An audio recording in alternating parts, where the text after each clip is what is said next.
Hello दोस्तों, नमो नमः, नमः संस्कृताय। मैं माला मैम आप सभी का हार्दिक स्वागत और अभिनंदन करती हूँ आपके अपने यूट्यूब चैनल EMS क्लासेस 1 में। दोस्तों, आज आपके बीच लेकर उपस्थित हुई एक नए प्रश्न हमारा है, कालिदास के मेघदूत में प्रकृति के चित्र बड़े सजीव बन पड़े हैं, इस कथन का 100 उदाहरण विवेचना कीजिए। अथवा कालिदास प्रकृति के कवि। प्रश्न हमारा है कि कालिदास प्रकृति के कवि हैं, इस कथन का विवेचन मेघदूत के आधार पर कीजिए। तो यह हमारा इंपॉर्टेंट प्रश्न है दोस्तों, हो सकता है यह परीक्षा में पूछ ले, इसीलिए हम इसको लेकर उपस्थित हुए। तो आइए इसके उत्तर की तरफ चलते हैं। प्रश्न यही है कि कालिदास प्रकृति के कवि हैं, लेकिन इसका जो विवेचन मेघदूत ग्रंथ के आधार पर करना है। तो उत्तर यहाँ पे हम देंगे कि कालिदास ने मेघदूत में मेघ के संदर्भ के अतिरिक्त प्रकृति का भी अत्यंत समस्यपूर्ण चित्रण प्रस्तुत किया है। मेघदूत में हिमालय के परिसर का अत्यंत पवित्र चित्रण किया गया है। यहाँ गंगा है जो स्वर्ग की सीढ़ी के समान ऊपर उठा देने के लिए कैलाश पर्वत का यह वर्णन देखिए। तो यहाँ पे गंगा है जो ऐसा लगता है कि स्वर्ग की सीढ़ी के समान ऊपर उठा देने के लिए तत्पर है।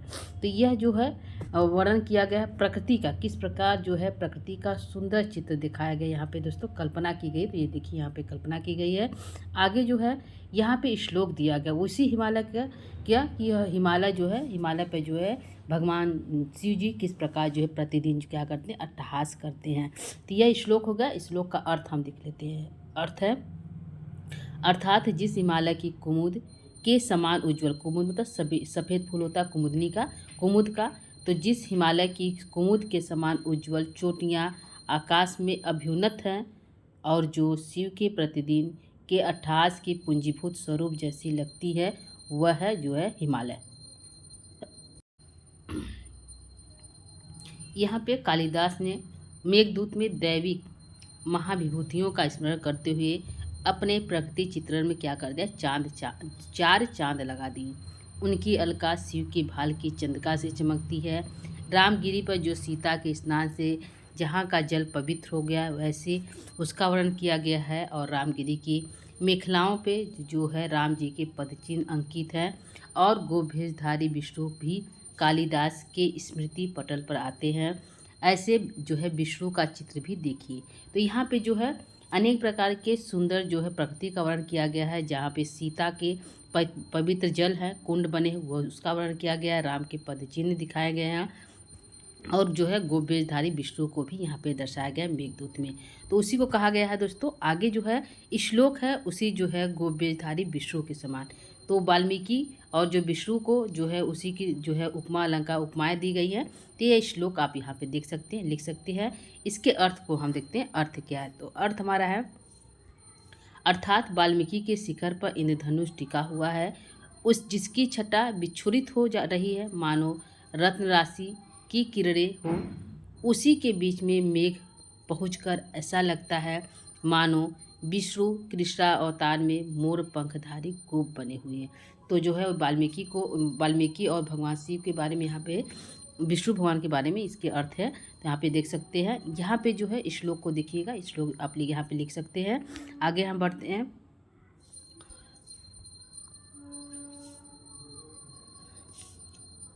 प्रकृति के सूक्ष्म एवं सजीव चित्रण में कालिदास अपने गीतिक काव्य मेघदूत में अत्यंत खरे उतरे हैं। उन्होंने भूदेवी की उपास भूमि का सजीव वर्णन इस शब्दों में किया है। तो कालिदास ने जो क्या किया, यहाँ पे जो है सजीव चित्रण किया है जो है पृथ्वी के बारे में। तो यहाँ पे पृथ्वी के बारे में जो सजीव चित्रण किया, शेष विस्तार पांडु। तो यहाँ पे उसके मध्य जो है क्या है, यहाँ पे मेघ यक्ष के माध्यम से कालिदास ने क्या कर दिया, पृथ्वी को जो है स्तन के समान बता दिया। तो मध्य श्यामा स्तन यु भुव शेष विस्तार पांडु, उसके विस्तार जो हिमालय के जो पर्वत है उसके चारों जो आम्र का पका हुआ बीच है। और जो है मध्य में जो तुम जाकर बैठ जाओगे तो उसकी मेघ की तुलना जो है पृथ्वी के स्तन के समान बता दिया गया है। तो यह जो है प्रकृति का बहुत सुंदर चित्र यहाँ कालिदास के द्वारा यक्ष के माध्यम से किया गया था। ये पूरे श्लोक हिमालय जो है आम्रकूट पर्वत पर है और वहाँ पे जो है किस प्रकार वह तुम्हारा स्वागत करेगा और तुम्हें अपने सिर पर धारण करेगा और उसकी जो है किस प्रकार तुम वहाँ पे दिखाई दोगे। तो पृथ्वी के स्तन के समान तुम दिखाई दोगे। तो यह श्लोक हो गया। आगे इसके अर्थ को आप लिख सकते हैं। एक बार हम इसको पढ़ देते हैं। कैसा अद्भुत वर्णन है, यहाँ कवि की कल्पना शक्ति का विशद रूप दृष्टिगोचर होता है। कवि कहता है कि पके हुए फलों से लदे आम के वृक्षों से घिरा हुआ आम्रकूट पर्वत पीला सा हो गया है। उसकी चोटी पर जब मेघ कोमल बालों के जूड़े के समान श्यामल होकर विराजेगा, तब वह पृथ्वी के स्तन की भांति यानी कि प्रतीत होगा। क्या होगा? पृथ्वी के स्तन की भांति वह क्या होगा? प्रतीत होगा। ठीक है। तो यहाँ पे प्रकृति का सुंदर चित्र जो है किया गया है मेघदूत के आधार पे। आगे है, कालिदास ने मेघदूत को प्रकृति के सजीव चित्र प्रस्तुत किए। उनकी प्रकृति मानव जीवन का अंग बन गया है। प्रकृति के रम रूप और जो मेघदूत में प्राप्त होता है। मेघदूत एक अमर कीर्ति काव्य है, इसमें बाह्य प्रकृति, तो आप इसको देख लीजिएगा। आगे हम बढ़ते हैं। यहाँ पे उसी के बारे में कहा गया। आगे जो है प्रकृति का और भी बहुत सुंदर चित्र किया गया इस श्लोक के माध्यम से। आषाढ़स प्रथम दिवसे मेघाम श्लिष्टम सानु वप्र क्रीड़ा परिरत गज प्रेक्षणीय दर्शयते ददर्शः। ठीक है। तो यहाँ पे कहा गया है कि महाकवि कालिदास के दूत काव्य जो मेघदूत में प्रकृति को प्रधानता प्राप्त हुई, यानी कि प्रकृति को जो प्रधान स्थान पे रखा गया है। मेघदूत में यक्ष एवं उसकी पत्नी यक्षिणी की उपेक्षा प्रकृति संबंधी पदों की अधिकता है। मेघदूत का प्रमुख पात्र मेघ भी प्रकृति का ही अंश है।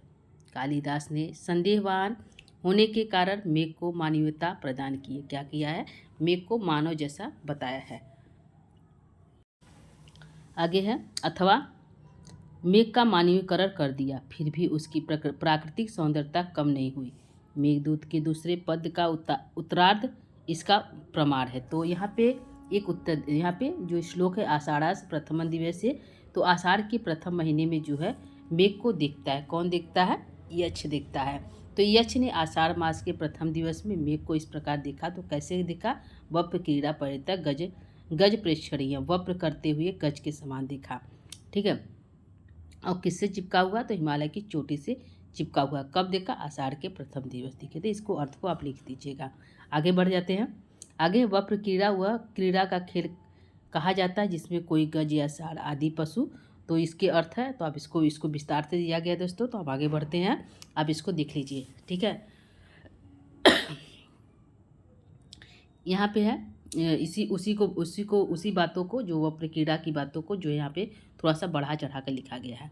आगे है, मेघ को रामगिरी तक जाना था। मेघ को रामगिरी से अलका तक जाना था। स्पष्ट है कि उसे मार्ग में अनेक पर्वत, नदियाँ, वन, नगर आदि मिलेंगे। यह सभी प्रकृति के अंग है। कालिदास ने प्रकृति के इन अंगों की शोभा का वर्णन करने में कहीं भी कंजूसी नहीं की है।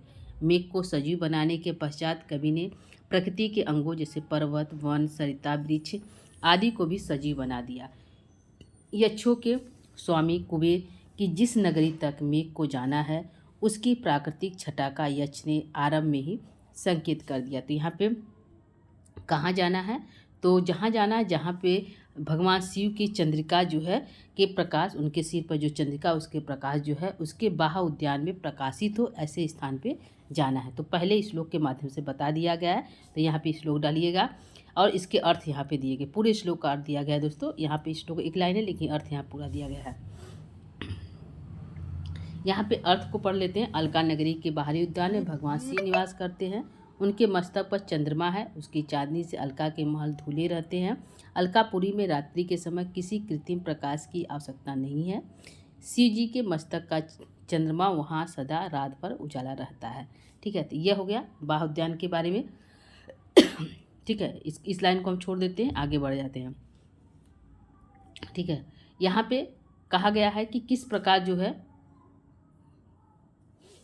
प्रकार हवा चलेगी, तुम्हें जाना चाहिए। यक्ष को यहाँ पे यक्ष जो है मेघ को प्रेरित करता है जाने के लिए। कहाँ? अलका तक। तो यहाँ पे उसी के बारे में यह श्लोक दिया गया है। तो वर्ष यहाँ पे श्लोक है, मंदम मंदम नुदति पवनाज अनुकूलो यथा त्वाम वामश्चायम नदति मधुरम चातकस्ते सगंध गर्भाधानम क्षर परिचितयान अनुबद्ध माला सेविष्यते नयन सुखम सुभगम खे भवंतम बाला का कर्तुम यच। तो यहाँ पे श्लोक दिया गया। यहाँ पे इसके अर्थ को देखते हैं। मेघ में प्रकृति वर्णन के विषय में डॉक्टर विजेंद्र कुमार शर्मा की मान्यता इस प्रकार है। यहाँ पे कालिदास ने यक्ष के माध्यम से जो है सारे श्लोक जो प्रकृति से संबंधित है यहाँ पे एक साथ लिख दिया गया, दो दो लाइन का। तो यहाँ पे देख लीजिए, आप एक दो श्लोक यहाँ पर रख दीजिएगा प्रकृति से संबंधित, ठीक है। तो यहाँ पे पूरे उसके अर्थ को बताया गया, जो यहाँ पे है कि किस प्रकार जो है धीरे धीरे हवा चल रही है, तुम्हारे अनुकूल बढ़े, तुम्हें जाना चाहिए, इस प्रकार की यहाँ की बातों लिखा गया है। तो दोस्तों यहाँ के हम इसको नहीं पढ़ रहे, इसको आप कर सकते हैं, श्लोक लिख लेंगे तो आप अर्थ जो है कर सकते हैं, ठीक है। तो आगे हम बढ़ते हैं। यहाँ पे अकैलासाद विशद विस्किलस किशलय छेद पादेनवंत संपश्यन्ते नभसी भवतो राजहंसा सहाय। राजहंस क्या तुम्हारे मार्ग में सहायक होंगे, कहाँ तक, अकैलास है, कैलाश पर्वत तक जाने के लिए। और जब वो जाएंगे तो रास्ते में खाने के लिए जो है कमल के डंठल को जो है लिए रहेंगे। तो नभसी में वह तुम्हें, आकाश में वह तुम्हारा जो है सपश्यन्ते वह तुम्हें दिखाई देंगे। तो यहाँ पे है श्लोक है का अर्थ है, मेघदूत में कालिदास ने प्रकृति का जड़ और तटस्थ के रूप में ही चित्रण नहीं किया है, अपितु उसमें मानवीय चेतना एवं क्रियाकलाप का समावेश किया है। कालिदास के अनुसार पर्वत अपने सखा मेघ से मिलकर हर्ष से गर्म आंसू बहाता है, ठीक है। तो यहाँ पे इसका श्लोक होगा, काले काले भवती भवतो यस संयोगत ये स्नेह व्यक्ति चिरस्य विरह हजम मुच्यतो वाष्प मुश्रयम। तो यहाँ पे समय समय पर जब तुम्हारा और जो है पर्वत और मेघ का संयोग होगा, मिलन होगा, तो क्या करेंगे, तुम्हारे वियोग में क्या करेगा, आंसू बहाएगा। तो यहाँ पे वही दिया गया, नदियाँ जो है माननी प्रेमियों प्रेमिका का भांति इठलाना अपनी तरंग रूपी भव्य ताल लेती है, प्रातः काल से सूर्य अपनी प्रियतमा नलिनी के तो उसी का अर्थ यहाँ पे बताया गया है, ठीक है। तो ये उम्मीद करता हूँ यह जो है इस प्रश्न का उत्तर आप लोग को समझ में आया होगा, क्योंकि बहुत बड़ा प्रश्न है, प्रश्न का उत्तर जो है बहुत बड़ा है। तो जितने प्रकृति वर्णन कालिदास ने प्रकृति का चित्रण किया है उसको आप लिख दीजिएगा इस प्रश्न में उत्तर में, और उसके अर्थ को भी लिख दीजिएगा, यही यहाँ पे करना है, ठीक है। तो उम्मीद करती हूँ ये समझ में आ गया होगा, क्योंकि यहाँ पे यही चीज़ करना है। तो इसको हम पढ़ेंगे तो बहुत समय लग जाएगा, ठीक है दोस्तों। तो आप इसको कर सकते हैं। प्रश्न के हिसाब से यही प्रश्न पूछा है कि कालिदास प्रकृति के कवि हैं, आप जो है मेघदूत के आधार पर बताइए, मेघदूत के आधार पर इसकी विवेचना कीजिए, इसका वर्णन कीजिए। तो मेघदूत के आधार पर हमें बताना है तो सबसे पहले हमें मेघदूत के श्लोकों को लिखना होगा, उसके बाद उसके अर्थों को लिखना होगा, तभी तो हम उसके अनुसार प्रकृति का वर्णन बता सकेंगे। तो यहाँ पे जितने भी श्लोक जो आषाढ़ास्य है या फिर जो है आम्रकुल पर्वत का है या फिर नदियाँ हैं, जो 3-4 नदियाँ का, किसी भी श्लोक को आप यहाँ पे शामिल कर सकते हैं और उसके अर्थ को बता दीजिएगा, ठीक है। तो यह रहा उस प्रश्न का अर्थ, ठीक है, उस प्रश्न का उत्तर, सॉरी दोस्तों, उस प्रश्न का उत्तर, ठीक है। आगे हमारे प्रश्न और हैं, उसको देख लेते हैं।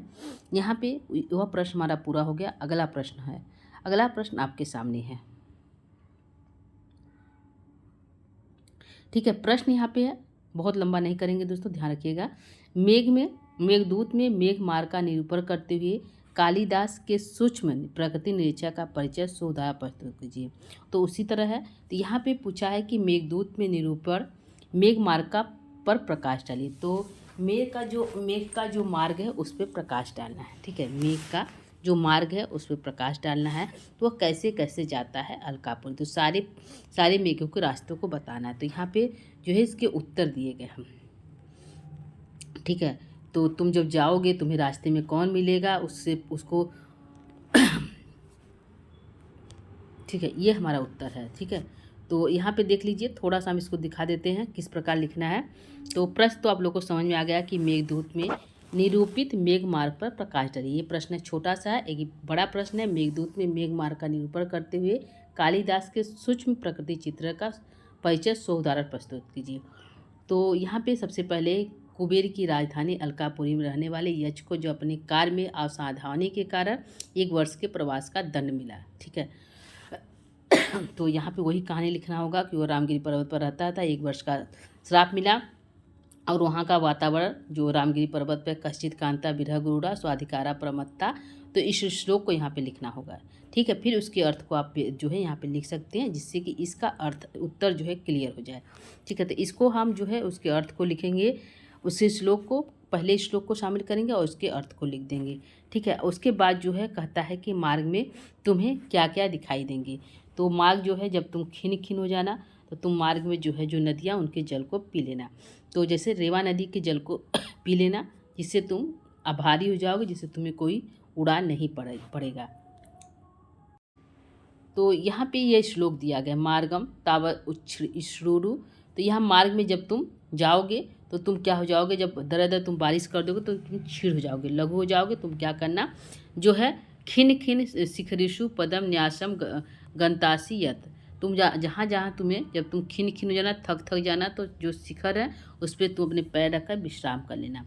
और क्षीरम क्षीरम, जब तुम क्षीर क्षीर हो जाना, परिलघु पय स्रोतस्ताम चोप भुज्य है। जब तुम खाली हो जाना, छिड़ छिड़ हो जाना, यानी बारिश, तुम माल प्रदेश में बारिश कर लोगे तो तुम छिड़ हो जाओगे, कमज़ोर हो जाओगे। तो तुम क्या करना, वहाँ के जल, आगे जो नदी मिलेगी जो है उस नदी का जल पी लेना और तुम भारी हो जाना। उसी को बताया गया, क्योंकि प्रकृति का हमें बताना है दोस्तों, मार्ग बताना है। तो यक्ष का परिचित मार्ग रामगिरी से अलका तक मेघ के लिए अपरिचित हो सकता है। अतः यक्ष विस्तार से मेघ का मार्ग निर्देशन करता है।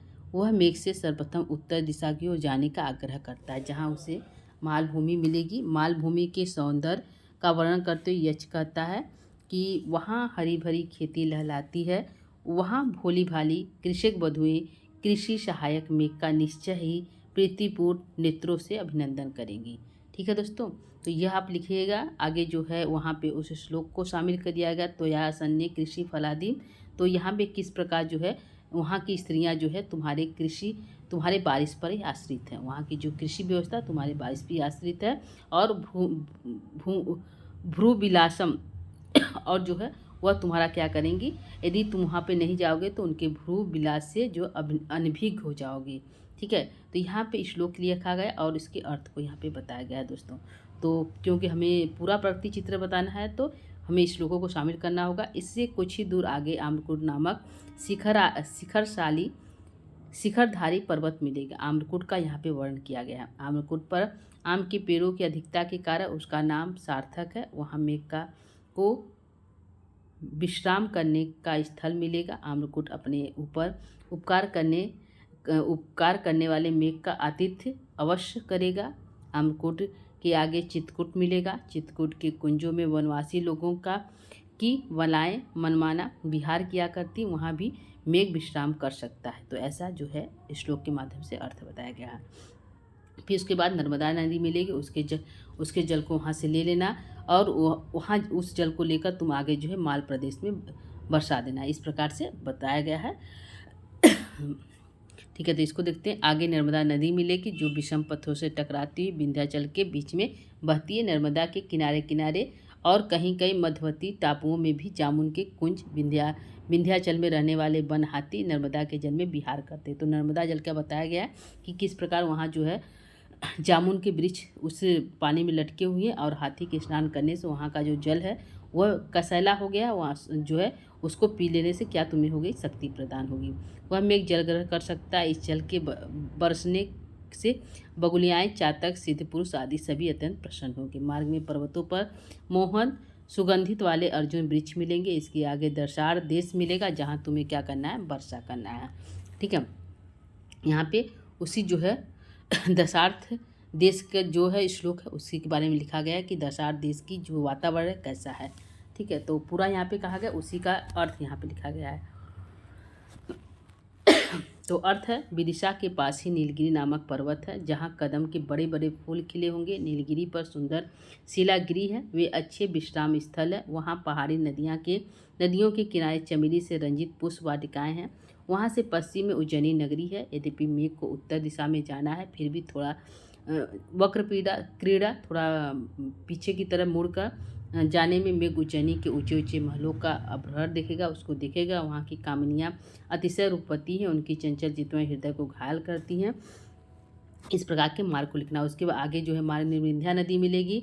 निर्विंध्या नदी के तटों पर बैठे हुए हंसों की पंक्ति मानो कर्धनी के समान व्यतीत होगा। लहरों की हिलोरे लगने पर हंस जो मधुर शब्द करेंगे उसे वह कर्धनी यानी कि घुंघरुओं की झनकार के समान सुनाई पड़ेगी। यहाँ जो है अच्छे से कवि ने इसका वर्णन किया है। ये हमारा हो गया। आगे श्लोक दिया गया है, बेड़ी भूत जो है बेड़ी के समान हो गई कौन सी नदी, सिंधु नदी। तो उसके बारे में यहाँ पे कहा गया है सिंधु नदी जो बेड़ी के समान हो गई, एक चोटी वाली हो गई, उसको क्या करना, उसको जो पूर्ण कर देना, उसके जो भी उसके पास कमी उसको पूर्ण कर देना, क्योंकि कार्स एन त्यजति विधिनाम स त्वयि उपाय पाद्य आद्य। ठीक है, तो ये श्लोक लिख देना, सिंधु नदी के बारे में है। उसके बाद जो है यहाँ पे एक कवि हैं डॉक्टर बाबूराम त्रिपाठी, वह जो है मेघदूत के मार्ग के बारे में थोड़ा सा बताया है। तो इसको यहाँ पे इसको छोड़ दीजिए, आगे हम बढ़ते हैं। ठीक है, तो यह पूरे जो है उन्हीं के बारे में है। तो आप यहाँ पे जो है क्या करिएगा, आगे के मार्ग को आप अपने से लिख दीजिएगा। ठीक है, इसको जो है छोड़ देते हैं। यहाँ पे जो है बेड़ी संघा आगे एक दो नदियों का और जो वर्णन कर दीजिएगा। लास्ट में जो है उसे जो है मेघ को जो है पूरे मार्ग का वर्णन करना है, पूर्व मेघ का। तो पूरी जो है वहाँ तक उसको हिमालय तक पहुँचा देना है। तो थोड़े थोड़े बीच में हम श्लोक देंगे, उसके अर्थ को देते हुए आगे बढ़ेंगे दोस्तों। तो ये हमारा क्वेश्चन का आंसर पूर्ण हो जाएगा, क्योंकि यदि हमें लघु दीर्घ लिखना है तो इतना एक दो श्लोक हम और शामिल कर लेंगे तो पूर्ण हो जाएगा।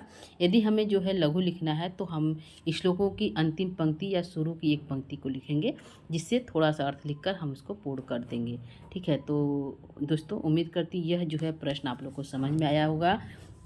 आप लोग जो है हमारे क्लास को अच्छे से देख रहे हैं, शेयर भी कर रहे हैं, लाइक भी कर रहे हैं। तो हमें जो है बहुत अधिक प्रसन्नता हो रही है कि जो है हम आप लोगों के लिए जो कुछ प्रयास कर सकते हैं, कुछ प्रश्नों को एकत्रित कर कर दे सकते हैं, तो हमें बहुत खुशी होगी। वही जो है कोशिश कर रहे हैं। ठीक है, तो यह रहे हमारे आज के 2 प्रश्न। ठीक है, तो आप सभी का बहुत बहुत धन्यवाद क्लास देखने के लिए। आज के लिए इतना ही। जो है अगली कक्षा में हम जो है और प्रश्न लेकर उपस्थित होते हैं। तब तक के लिए दोस्तों नमो नमः, नमः संस्कृत, धन्यवाद, थैंक यू।